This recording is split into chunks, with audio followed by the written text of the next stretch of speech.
안녕하세요, 블랙사입니다. 자, 다음 주 미국의 FOMC 회의를 앞두고 혼조세가 이어지고 있는데요. 최근에 3분기 기업들의 실적 발표가 이어지고 있어서 그 변동폭이 좀 더 커지고 있는 모습입니다. 특히 시총 10위권 내의 빅테크 기업들마저 이 실적이 저조하거나 4분기 가이던스가 좋지 않게 발표가 되면서 휘청이고 있는 모습인데요. 1-20% 상승과 하락은 기본이 되어버렸죠. 자, 그만큼 시장이 불안하다는 반증이 될 것 같고요. 자, 주식하기 정말 어려운 요즘인 것 같습니다. 하지만 한 가지 자신만의 기준을 가지고 투자해 간다면 이런 하락장도 잘 버텨낼 수 있지 않을까 생각을 하고요. 긴 호흡에서 보면 좋은 기업들의 주식을 싸게 살 수 있는 기회가 되기도 하니까요. 당장 이번 분기의 실적 부진과 경기 침체에 따른 다음 분기 가이던스 악화에 너무 신경 쓰지 마시고 큰 그림에서 투자해 가셨으면 합니다. 자, 어제장 S&P 500 지수는 0.61% 하락했고 나스닥 지수도 1.63% 떨어지면서 마감을 했는데요. 자, 시총 상위 종목들의 하락이 정말 눈에 띄는데, 자, 아무리 시총이 빵빵한 기업들이라도 이 미국 시장에서는 실적이 좋지 못하면 가차없이 하락을 하죠. 자, 반대로 실적과 이 가이던스가 좋다면 또 급격한 상승을 보이곤 합니다. 자, 그만큼 실적을 기준으로 기업의 가치가 정직하게 그리고 정확하게 평가가 되고 있다는 말이기도 한데, 자, 우리나라와는 좀 다른 부분이 있죠. 자, 우리나라는 실적이 좋거나 호실적 발표 후에 오히려 주가가 빠지는 그런 경향이 많기 때문에 도대체 어떤 기준으로 이 중장기 투자를 해야 할지에 대해서 회의감이 많이 들곤 하는데요. 자, 미국 주식은 그것만큼은 정말 명확하기 때문에 실적, 이 고성장주를 잘 선택하는 것이 투자의 기본이 아닐까 생각을 합니다. 자, 어쨌든 이 앞서 마이크로소프트와 알파벳의 실적이 좋지 못하면서 이 큰 폭의 하락이 있었는데요. 자, 어제는 메타가 하루 만에 24.56%나 급락을 하면서 기술주와 이 성장주들 전반이 좋지가 못한 그런 하루였습니다. 자, 최근에 메타의 주가 하락은 정말 끝을 모를 지경인데요. 자, 사명을 페이스북에서 메타로 바꾸고 계속해서 하락을 하는 추세죠. 자, 목표 주가도 105달러까지 대폭 하향 조정이 됐는데, 아무래도 메타버스로 대두되는 AI 분야에 대한 투자와 성장에 시간이 좀 더 필요하다는 분석인 것 같습니다. 자, 그리고 장 마감 후에 이 아마존의 실적도 발표가 됐는데 어닝 미스를 기록하면서 시간 외에서 12% 넘는 하락 중에 있습니다. 자, 그나마 다행인 건 함께 발표된 애플의 실적인데 근소하지만 컨센서스를 비트하면서 좋은 모습을 보였고요. 다만 애플의 핵심 제품인 아이폰의 판매량은 예상치보다 소폭 낮게 발표가 되면서 우려감을 낳기도 했는데, 자, 오늘장 이들 빅테크 기업들이 또 어떠한 주가 흐름을 보여주게 될지 함께 지켜보시면 좋을 것 같습니다. 자, 최근에 국채 금리는 계속해서 하락을 하고 있죠. 물가가 정점을 찍으면서 연준이 다음 주에 있을 FOMC 회의를 기점으로 이후에는 이 금리 인상 강도를 조절할 것이라는 예상, 즉 연준의 피벗 기대감이 국채 금리 하락의 배경이 되는 것 같고요.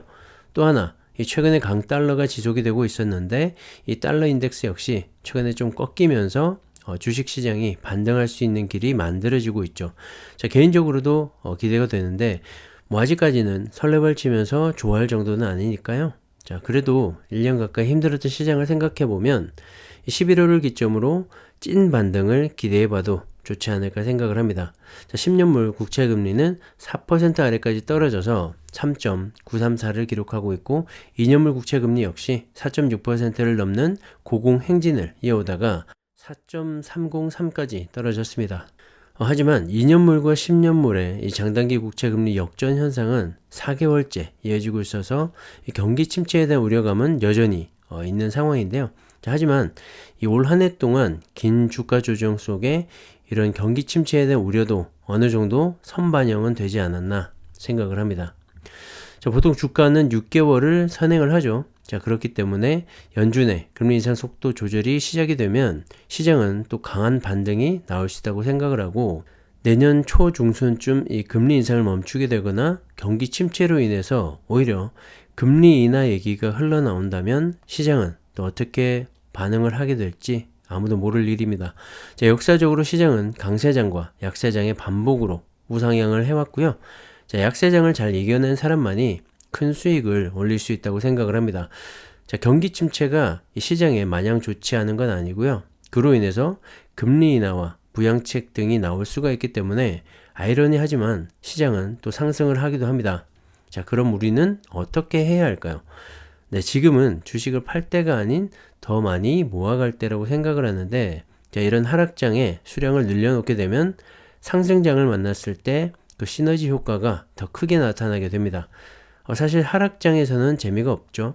수량은 늘어나는데 수익은 그대로이거나 오히려 마이너스의 경우가 많기 때문인데요. 자, 그래서 맞게 투자를 하고 있는 건지 의심도 들고 불안하기도 합니다. 하지만 주식이라는 게 참 재미있는 것이 하락장이 있으면 반드시 상승장이 있다는 겁니다. 자, 주식 시장에서 엉덩이가 무거운 사람이 돈을 번다는 말이 있죠. 자, 좋은 주식을 잡았다면 하락과 상승에 상관없이 꾸준히 모아가다 보면 결국엔 수익이 난다는 말입니다. 자, 지금은 체감이 안 될 수도 있는데요. 자, 빠르면 11월 이후, 늦어도 내년 초부터는 반등과 함께 이 무거운 엉덩이의 위력을 느낄 수 있지 않을까 생각을 합니다. 자, 그렇기 때문에 주식은 여유 자금으로 긴 호흡으로 하는 거라고 생각을 하고요. 샀다 팔았다로 수익을 낼 수 있다는 착각에서 빨리 깨어나시기를 다시 한번 당부드립니다. 참고하시고요. 자, 최근에 중국 증시가 상당히 좋지 못하죠. 시진핑 주석이 세 번째 연임을 하게 되면서 그 여파가 큰데요. 자, 홍콩과 중화권 증시가 연일 급락을 이어가고 있습니다. 차이나 전기차 같은 경우도 오늘 정말 큰 폭으로 하락하기도 했는데요. 자, 2분기 0% 성장을 보이면서 이 중국의 경제가 정체됐다는 인식이 이 중국에 대한 투자를 망설이게 하는 것 같습니다. 자, 그리고 시진핑 주석이 연임을 하게 되면서 이 공동 부유를 내세웠던 만큼 상하이와 홍콩을 중심으로 이 대만계 큰손과 글로벌 투자자들이 부동산과 이 주식시장에서 빠르게 철수하는 모습을 보이고 있는 점도 주가 하락에 일조를 하는 것 같고요. 자, 재산세와 양도세 등 이 공동 부유를 위해서 부자들의 세수를 강화할 것이라는 관측이 나오면서 중국 시장을 떠나고 있는 건데요. 자, 작년에 한 차례 이 폭풍이 몰아쳤던 중국의 빅테크 기업에 대한 규제도 뾰족한 대안 없이 리스크만 늘리면서 투자자들이 중국 시장을 외면하는 그런 상황을 만들어내고 있는 것 같습니다. 자, 그리고 고금리에 대한 부담감도 있겠죠. 자, 중국의 빅테크 기업들, 텐센트와 바이두 등 이런 기업들뿐만 아니라 성장주들도 이 고금리의 타격을 받을 수밖에 없고요. 미국과의 마찰로 인해서 위안화의 가치도 점점 더 큰 폭으로 떨어지고 있죠. 그런 점도 주식 시장에는 부담이 되고 있는 것 같습니다. 자, 국내 투자자들의 움직임만 봐도 알 수가 있는데, 자, 강달러 기조로 인해서 국내 투자자들의 해외 주식 순매수는 미국 시장으로 몰리고 있다고 합니다. 자, 지난 8월부터 최근까지 국내 투자자들의 해외 투자 비중인데요. 홍콩과 중국 등의 비중을 줄이면서 미국으로 옮겨가고 있는 걸 알 수가 있습니다. 자, 미국이 안전하고 안정적이기 때문인 것도 있겠지만 달러화로 표시되는 미국 주식은 이 달러 가치가 상승하면 원화 환산 금액도 커지게 되죠. 자, 그렇기 때문에 가지고 있는 미국 주식이 10% 떨어져도 원달러 환율이 15% 오르게 되면 주식의 원화 평가 가치는 5% 상승을 하게 되는 겁니다. 자, 달러 강세로 인해서 주가 하락을 방어하게 되는 것이죠. 자, 이런 강달러 기조가 이어지게 되면서 중국과 홍콩보다는 미국으로 돈이 더 몰리고 있는 거고요. 이런 킹달러가 유지되는 한 이 중국의 주식시장도 타격은 정말 불가피해 보입니다. 자, 그리고 중국의 엄격한 제로 코로나 정책 역시 이 주가 상승의 발목을 잡고 있는데요. 자, 시진핑이 재집권을 했음에도 불구하고 봉쇄 조치가 완화되기는커녕 오히려 좀 더 심해지고 있다고 합니다. 정말 무식한 방법이지 않나요, 여러분? 자, 이럴 때 보면 중국은 어쩔 수 없는 공산주의 국가라는 게 느껴지기도 합니다. 자, 최근에는 공중 화장실에 갇히거나 주차장에 격리되는 경우도 있다고 하는데요. 자, 이런 중국의 막무가내식 봉쇄 조치가 완화되지 않는다면 이 중국 시장에는 여전한 악재이지 않나, 악재로 작용하지 않을까 생각을 합니다. 자, 아무리 기업들의 실적과 성장성이 기대가 된다고 해도 공산주의 국가인 이 중국 정부의 방침에 따라 발목이 잡힐 수도 있으니까요. 신중한 투자가 필요해 보이는 시점인 것 같습니다. 참고하시고요. 저 최근에 국내 2차전지 관련 기업들의 주가가 큰 폭으로 상승 중에 있죠. 다른 섹터는 힘을 쓰지 못하고 있지만 2차전지만큼은 호실적 발표와 함께 주가 역시 고공행진 중에 있습니다. 특히 국내 배터리셀 기업들의 호실적으로 전반적인 주가 상승이 이어지고 있는데요. LG에너지솔루션은 3분기 7조 6,842억 원의 매출액과 5,219억 원의 영업이익을 기록했고, 삼성 SDI는 매출액 5조 3,680억 원, 영업이익 5,659억 원을 기록하면서 두 기업 모두 사상 최대치의 3분기 매출액을 달성을 했다고 합니다. SK온 역시 매출액 2조 3,652억 원으로 2분기 대비 83.6%나 증가를 했는데요. 영업이익은 여전히 마이너스 393억 원으로 적자를 달성했다고 합니다. 하지만 90%가량 적자를 줄이면서 다음 분기 흑자 전환을 기대하게 했죠. 자, 국내에서 지금 2차전지만큼 잘 나가는 그런 섹터가 있을까요?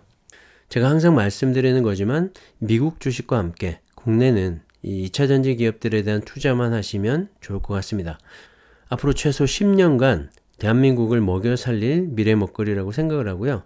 반도체가 처음 생겨나면서 삼성전자가 성장을 했던 것처럼 배터리라는 새로운 에너지원이 생겨나면서 산업은 또 한 번 요동을 치고 있습니다. 가장 강력한 성장을 만들어낼 거라고 생각을 하고요. 자, 중장기로 한번 모아가 보시기를 추천드립니다. 자, 개별 종목도 좋지만 중장기로 안전하게 모아가시려면 ETF 투자도 좋을 것 같고요. 타이거 2차전지 테마와 코덱스 2차전지 산업과 같은 ETF를 참고하시면 좋을 것 같습니다. 그리고 테슬라가 있죠. 개인적으로 이 미국 주식 중에서 가장 높은 비중으로 투자를 하고 있기도 한데요. 저는 테슬라의 지금 가치보다 5년 후, 10년 후의 가치를 기대하고 있기 때문에 투자가 너무나 즐겁습니다. 빠지면 빠지는 대로 싸게 모아갈 수가 있어서 좋고, 오르면 또 올라서 좋고 말이죠. 자, 어쨌든 각자의 포트폴리오에 2차전지만큼은 꼭 한번 담아가 보시라고 추천을 드리고 싶고요. 하락장에서 이 정도면, 이 정도 성장이면 상승장을 만났을 때 얼마나 또 폭발하게 될지도 생각해 보시면 좋을 것 같습니다.